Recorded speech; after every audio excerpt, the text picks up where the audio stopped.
Hola, bon dia. Avui voldria parlar-vos de la reflexologia o reflexoteràpia podal, que tots sabeu que és una tècnica que és molt antiga i que a través d'uns punts reflexes dels peus podem millorar l'energia de determinats òrgans del nostre cos. Llavors, jo ja he parlat altres vegades de la reflexologia, però avui he pensat que seria interessant fer-ho d'una manera pràctica per moments que estem en poc moviment o que puguem estar una miqueta més nerviosos del normal. I llavors voldria explicar-vos 4 o 5 punts que us podeu fer a casa per poder resoldre aquestes incomoditats. Bé, com tots sabeu, a la planta dels peus tenim diferents punts que representen els òrgans interns de l'organisme. I a través de l'estimulació d'aquests punts hi ha un efecte beneficiós per al nostre cos. En primer lloc, vaig una miqueta a posar-me sobre el paper, d'acord? Canvio una miqueta la càmera i us explico. Aquí tindríem el que seria el meu peu i us vull explicar una miqueta els punts importants. En primer lloc, fixeu-se que el peu té una forma com si haguéssim partit el cos per la meitat i aquí tinguéssim el cap, l'esquena i aquí anéssim cap a la part del sacre o el còccix. Llavors, clar, si jo poso els dos meus peus aquí al davant, podem veure que seria el cos sencer, d'acord?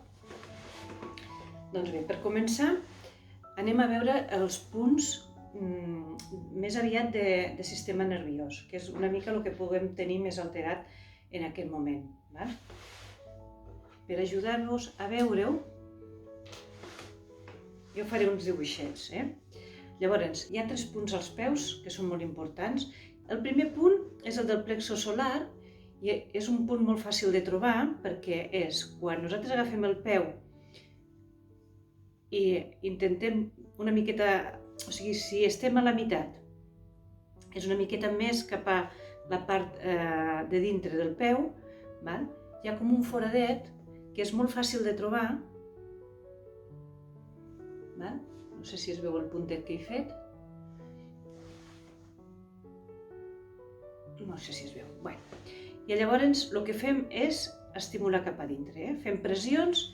Si fem la pressió sense fer cap altre moviment, simplement estem estimulant aquest punt.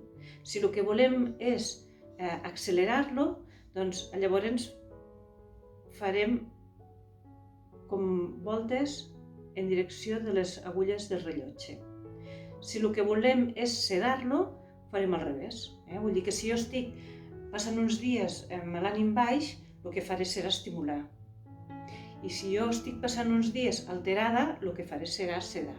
El segon punt el trobem aquí a la part del dit i també el trobarem fàcil si palpem una mica.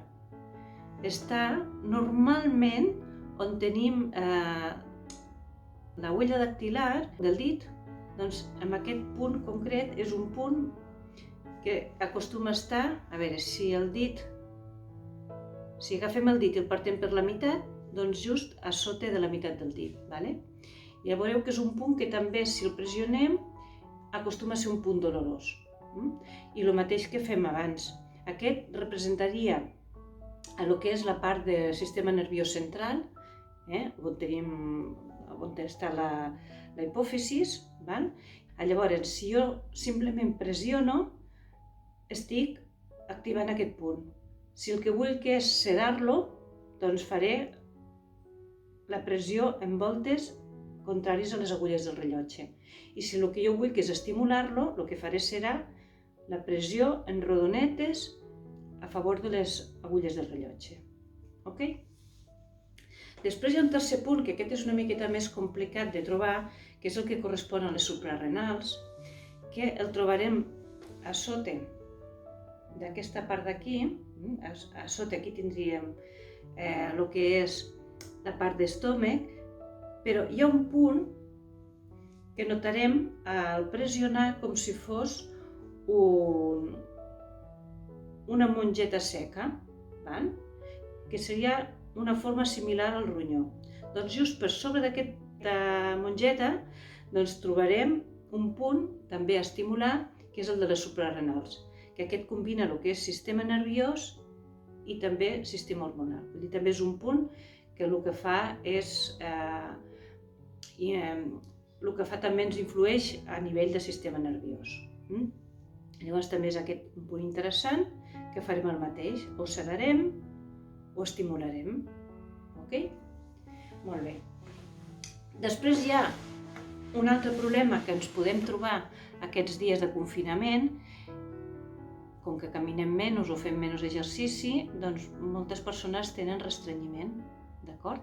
I també hi ha un punt que és molt interessant per poder estimular, que això ens pot ajudar per anar al lavabo.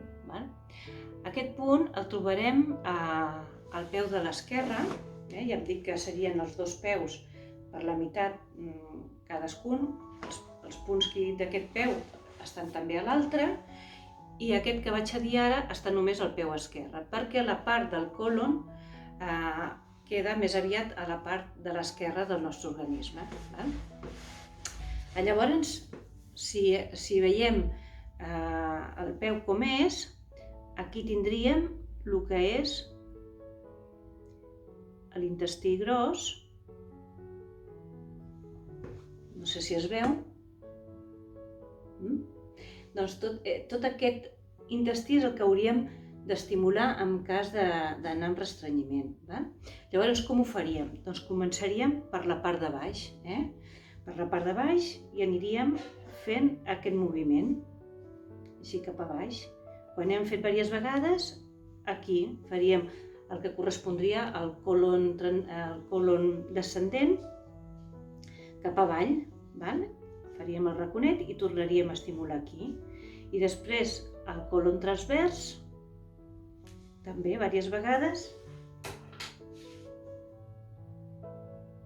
així, cap avall i cap aquí. Diverses vegades, cap avall i cap aquí. Que aquí seria on seria la part final del recte.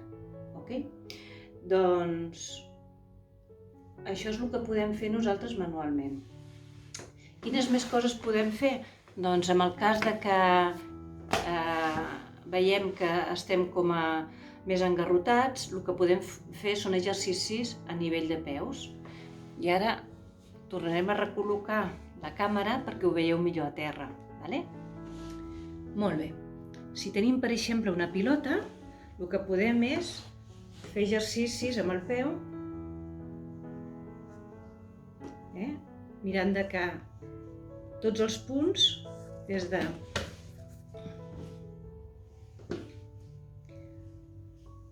tots els punts estiguin ben treballats. Primer un peu, després l'altre. Una altra cosa que podem fer és, amb una tovalloleta, fer aquests exercicis de voler agafar la tovalloleta amb els peus. Perquè així mobilitzem el que són totes les parts, sobretot la part dels dits i la part del davant. Això també és molt interessant. I ja l'ideal seria tenir un rodet que és específic per activar tots els punts a nivell de reflexologia.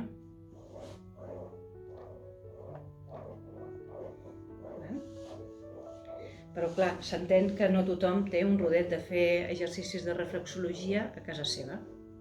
Doncs això seria tot el que us podria explicar, així en 4 pinzellades, com podeu fer ús de la reflexologia a casa aquests dies que tenim una miqueta d'estat, que estem en un estat excepcional. D'acord? Doncs moltes gràcies i ens veiem.